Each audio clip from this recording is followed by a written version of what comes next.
I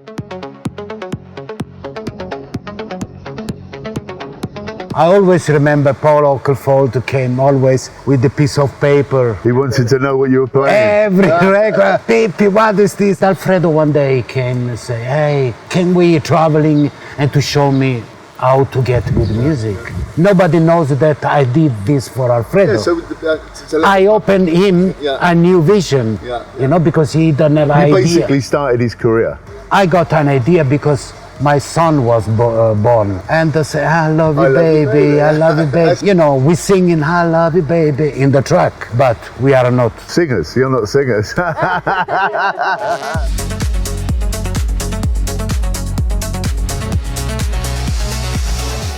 Welcome to the Ibiza Hall of Fame podcast with myself, Clara, and with Big Al.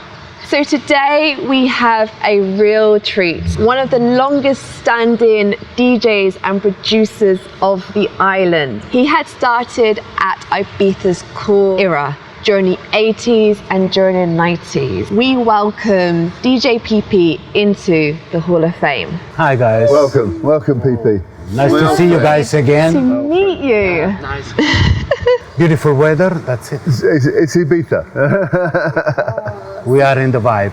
So we would love to know your history in terms of when you first came to the island and what was your first experience being here. The thing is, every time it's so long story to tell, you know, I try to minimize, the situation. First year, when did you land? Well, first time I came to Ibiza, actually, 1979, as a tourist.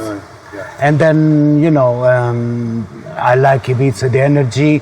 And when I was first time in Pacha, I was, say, this is the place where you want to be. It's your house. Yeah. This is the place to play my music, my feeling, my vibe. You knew immediately? No. Then, meet people, the owner, Ricardo, Piti. And always when I was here for a holiday, I give them a tape. So I used to live at the time in Germany.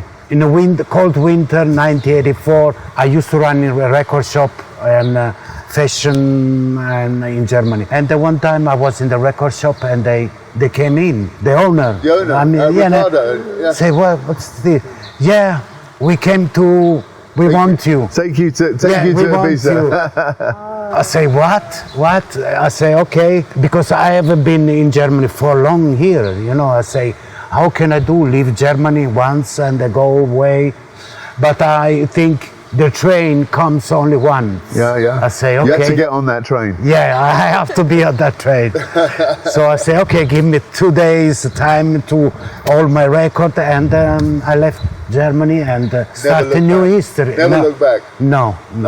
And then start all the thing. And what was the first year that you actually played? 1984, and I never forget 19 March. 9th of March 1984. It's already, So Pippi, you are one of the longest standing DJs from Ibiza. A survivor. Yeah, a survivor, yeah. But I mean, I only know one other person that was probably DJing here before you, and I think it's Tony Onetto from San Antonio. But I think he started in the 82 or something like that. But other than him, you are the longest standing DJ. I feel very lucky because I have been working hard and have everything under control to don't go crazy, because Ibiza is special, If you don't know how to handle everything, you can. Yeah. We were just speaking to Brandon. And I never came this point that I'm down. Always I was there, I was there, always there. Well, we were just like Jocelyn Brown say, always there, Yeah. We were just speaking to Brandon, and the excesses on this island can be a lot, can't they? Yes. So you got to know how to deal with it. Yes. Thank you. You obviously have. My wife, I have my son, and I find my balance, and actually also professional, to always my mind was to do my work as a professional and enjoy life. Yeah. You were always good at that. Yeah, I mean, I worked with you many years in Pacha, and you were always professional. It's always a good experience, and my DJs love coming in and listening to you, and they share loved it. The night and the enjoyment, As you were DJing in sort of the 80s, did you have a feeling that this island can then be what it has become today? We didn't know it was coming, the house music, did we? We didn't know. No, actually, no. You just keep going and do it what you like it. What was happening at that point, didn't you? But you guys, what I say about you, Cesar and Alfredo, is that you had something different from a lot of DJs because you were playing so much hours in a nightclub, super nightclub, and so you could experiment a little bit and you could We were so eclectic also, you know. That's then became Balearic, the name Balearic, which today I don't know what. Who knows what that means? Yeah. But anyway, we did what we feel at the moment. We have no program, we just go with the vibe and believe in good music, quality music, and just fusion the music in the best way, you know. I mean, before I worked with you doing parties, I was on the dance floor, dancing to your music, you know, in the 80s. You know, I never knew when I was coming here on holiday and going to Coup and going to Pacha and Amnesia, that, you know, in a few years' time, I'd be the one putting on that program for you, the guys, and working with you. I didn't know that at that time, but you know, that acid house and house music explosion, which was late '87, definitely '88 was a big year, wasn't it? The Summer of Love. So I love it, the '88 year. And for me, it's my favourite year. Sure. You know, I did a few parties, but I wasn't working weekly. You know, I didn't start weekly till 1990. But that '88 was that pivotal year where suddenly it exploded. Yes. I mean, you must have seen a massive change in the music at that period. Absolutely. But always I remember because I was in Pacha first time 3 years and then go to Coup and then back to Pacha, you know, and then we're in the 90s, early 90s. Yeah. And then I always remember Paul Oakelfold came always with a piece of paper, you know. He wanted to know what you were playing. Every record, Pippi, what is this? And the other before and the other before, you know, but friendly and nice and natural, you know. So the story I want to touch on with you is, because we talk about, obviously, you three guys a lot, but Alfredo's no longer with us. You've told me the story that you originally, tell me that story. It was like this. When I started to Pacha, nobody knows about me, only the owner. They brought me in Ibiza because they think I'm the right person to keep really serious the DJ booth, Pacha, and running in the new era, bringing which I brought to the new era because before me it was other people in Pacha which don't play the same sound like me. So I brought something really new. I brought to black music, I brought to acid jazz, I brought funky. So I was eclectic. Many flavors. Yes, which works a lot, very well. Alfredo, tell me the story about Alfredo. I was there and play. Alfredo don't know me. Javier from Mambo don't know me. He asked me, "Who are you? Give me a tape. Javier. He was a nobody at the time. No, he was a waiter. Yeah, he was a waiter. Exactly. Yeah. And Alfredo used to sell second-hand shop on the street in wherever. Javier, give me a tape. I like your music. Where are you from? You know, curious to know what it is. And Alfredo one day came and say, "Hey, I like what you're doing, and where you buy your music?" I say, "Hey, I travel in a lot. I go to Milan, I go to London, I go to New York, I go Germany," and they say, "Hey, can we traveling and to show me how to get good music?" I say, "Of course, I can help you. I'm ready." And we took his car in full winter, cold. His car has not warm system. No heating. No heating. Freeze him all the trip. But anyway, I bring it to Germany, buy his record, and I did that for him with love, you know. But the thing is, he never recognized this. You know, he never told to anyone. No, this is why this is important for this story to be told. Of course. I mean, when I was to New York meet first time Frankie Knuckles, it was for me the most influence for me from the American music, you know. And he helped me to say, go to that record shop, go to that, easy, you know. Yeah, and you're happy to say that, and you're proud to say that. Of course. Alfredo never gave you that respect. No, even his son or whatever, nobody knows that I did this for Alfredo. Yeah, so I opened him a new vision, you know, because he didn't have idea. You basically started his career. You helped him on his way. Yeah, exactly. Did he end up buying a lot of records on that trip? Of course he did. He found he found the record and he said, okay, buy. And the rest is history. Yeah, exactly. So we ask a few different questions on this podcast, Pippi, and the question I like to ask is the magic of Ibiza. You were asked to come here. So you didn't come here on holiday.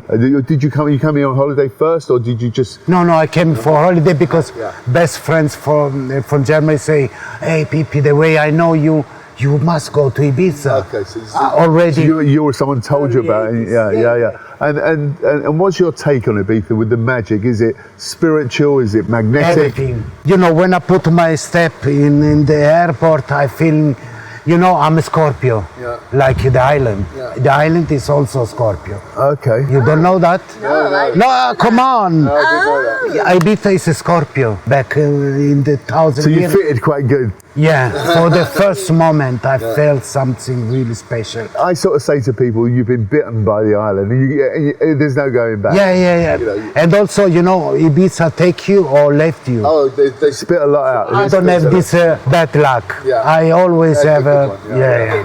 amazing. Still love Ibiza because for me, I haven't been traveling around the world because of my work. It's your home. The freedom for me is here, in all way. Spiritually, everything. Also to play here is different than anywhere else in the world. So the question, and I know what you're going to say now. So we always ask, who's your favourite DJ? Today or in the past? You can tell me about a few because you must have. Depends of the mood, you know. I mean, for me, my mentor is Frankie Knuckles. And the history, I like the history of Larry Levan too, you know, but... Studio 54. I was always influenced also by Louis Vega. And my start to work, you know, there is some connection, some, you know, the music. And I learn about all this, you know, to meet these people and to follow the music. And I was inspired, still today. Still inspired. Yeah, I mean, Frankie Still Knuckles, beautiful music, Frankie Knuckles. Yeah. Beautiful person, beautiful music. You know, I didn't know about Frankie Knuckles in the early 80s. My best friend living in New York, Frankie has a radio show in the WBLS, New York City, best radio. And my best friend, used to record in tapes and send me to Germany. And I was fascinated of the sound, you know, of American.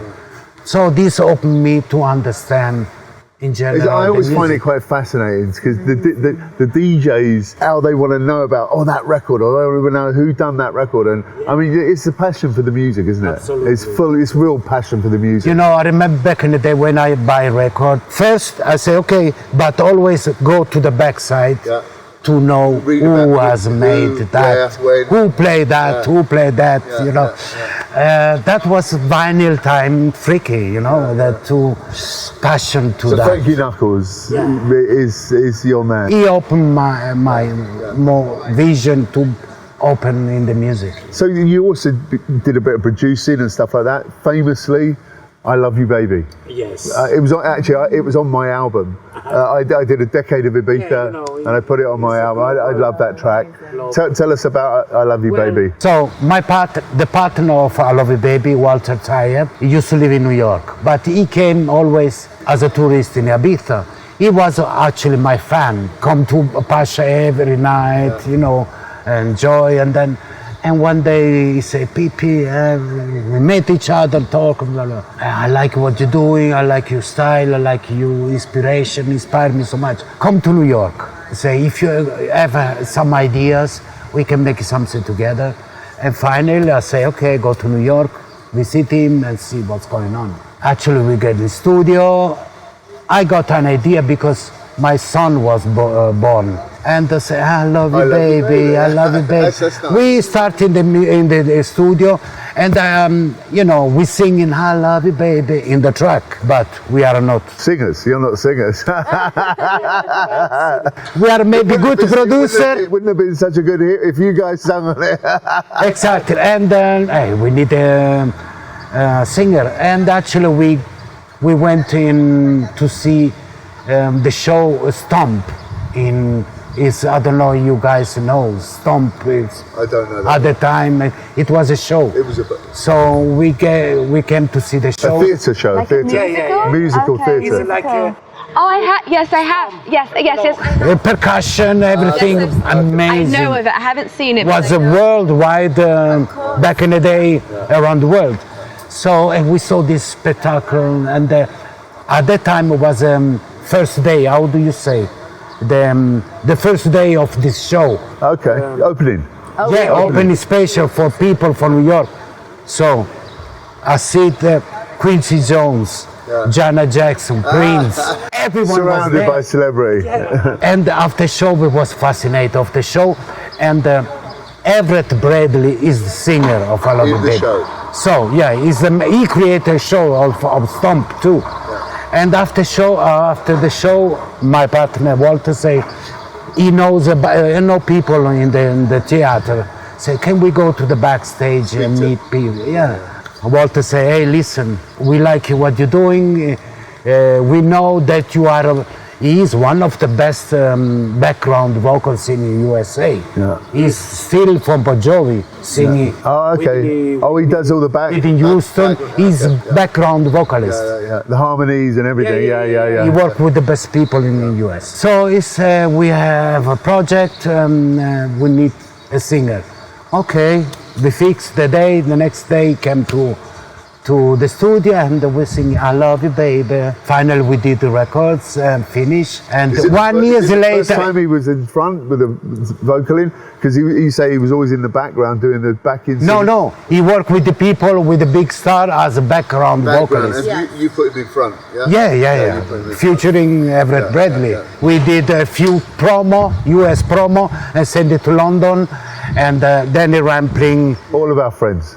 Started to play this record, and actually XL Recording called us, hey, we want the record, and we make a deal, and Dancing Divas finally did the remix, which was on my album. MTV. I tell you a story. I found out today. So a part of our team is Dave Lambert from Dave Lambert from Positiva, Right. And he was trying to sign that record. Yeah, I know. He was trying to sign, and he said to me today. But he came too late because. No, but he said to me today, if I had signed that, it would have went to #1. That's what he said to me today. So you know, it's who you go with. I mean, it's XL were a big label. Positiva was a big label, but that's what Dave said to me today. Best label at the time. It would have been #1. So finally became #2 in UK pop dance. Yeah. My partner say we reached to sell over 20 million records. You know, I mean, you with the time. You get a Hall of Fame just for that record, let alone your career. You know. In under classic is I Love You, Baby. It's one of the classics. It's timeless. Timeless. How it's so much a classic. I'm not a DJ, right? So I'm a promoter. So when I did my decade of Ibiza, I picked 4 records as a punter, really, someone who just listening to the music. Not I don't buy no records or nothing. So I chose 4 from each year. And one of yours was that year. I chose your record from that year. It's funny because still today people write me email or message, hey, you know, because of you I have a beautiful family, because they meet in Pacha that moment on the dance floor with that record. Did you meet your wife on the dance floor? Not exactly on the dance floor, but no, my wife I met in the bar, Montesol. Montesol, okay. Because there's a few that did. Few did meet them. But you know, still people say thank you. I have a beautiful family because of that moment you play. We are on the dance floor. I meet my wife. Now we have kids. Nice, That's so amazing. Nice thing. And people, right? You know, my son is already 30, but it's because of you. Because we met at that time in the dance floor. It's amazing how music can create so many memories, emotions, their story. Bring people together. Of their lives. So, is it you with a couple of quickfire questions? Where's your favourite beach? Sal Rosa. Don't know that one. Where's that? Thank you God, you don't know this. You No, took me because away. back in the day I did in DJ Mac an interview and I talk about that place. Everyone come. No, because it's impossible. If you don't know how to get there and there is no beach club, you cannot buy Is it any. private? This is the Yeah, it's on the Salinas Way, but you have to know it is beautiful. It's only nature and the water is incredible and always I go a special place for you. It's the opposition of the night. Is Calm and tranquility. totally. Favourite restaurant? Caspages. Where is? I don't know this. On the way to, you have to find Caspages. Everyone on the island knows that. Classic, amazing food, traditional, and Ibiza family. You know, this is what I like. Ebethinka family, yeah. Caspages. Casbah. I'm going to find out. I'm going to go because Pages with J. Yeah, Jay. Fantastic. We would also love to know, over the years on this island, who has influenced you the most? First of all, my son.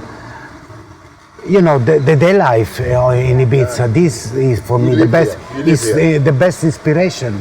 You know, because the way you move, with who you move, where you move, you know, and it's just every day is an inspiration in Ibiza for me. I don't know other people how they feeling, but for me it's every day an experience. For me, Brasilia gave me my first chance to do a party. So for me, Brasilia is what. These people, of course, from Cu especially, from Santa Maria, Gori, and Brasilia, of course. The three people that I met, best people in my life. Listen, the guys from San Andrea, they were very classy, weren't they? Very classy. Amazing. I mean, I never met owner like this. They respect, you know, the mutual respect, and we know each other. We look and we know what to do, you know. And good people. Absolutely good people. Really special. I know that you've been on the islands for a very long time. Musically, your music collection must be huge. But if you were to think of 3 tracks that you've enjoyed either playing on the island or something that reminds you of the island, what would those 3 tracks be? There is a lot of music, but for me, first, Your Love by Frankie Knuckles. Well, big classic one, Move Your Body by Marshall Jefferson. Move Your Body. Such a great one. Lot of disco, American disco. Oogie Boogie. I don't know if you. I'm not sure about that one, but yeah, I'm sure I've danced to it. Everybody wants to see Boogie Boogie. Well, it's a classic. Disco track. Yeah. Big classic disco track. So tell us about what you got going on, what you're doing this year. What's the future for you? Still keep going and play. I know you famously for years have played at the Funky Room with Vaughan. Yeah, but the Funky Room now is not anymore there. In Pacha, it's moved. But we're gonna continue from May on until September. Well, all the year. We do the real Funky Room in the bar of Vogue. So we're gonna do every Wednesday residency there, and then also a new event in Las Dalias, which we started last year, called Peace and Music. It's a Monday that's going very well, isn't which was successful, really, and like really back in the day, like a space terrace. You know, there is no VIP, no entrance, no phone, only people really who like to dance and enjoy yourself, smiling and dancing. Lot of people from the 90s. You know, they don't go to the clubs anymore. So you don't like it. If you're on a night that you just want to let your hair down. If you want to let your hair down and have a party, you will enjoy and love it. And with Pippi's fabulous music. So the whole reason you're here today, Pippi, and I really am honoured to give you this award, because you have been a big part of my Ibiza. You know, but all the music I've enjoyed of yours over the years. I like it because we know each other many years and you know about the real story. I'm telling the real story, that's what I'm trying to do. Yeah, exactly. So Pippi, we're inducting you into our Ibiza Hall of Fame. Thank you very much. Thank you so much, Lambert. Thank you so much. It's amazing. So shining. So that's all we have time for at Ibiza Hall of Fame podcast. Remember to like, subscribe, and to follow us on all of our platforms. Take care. See you soon.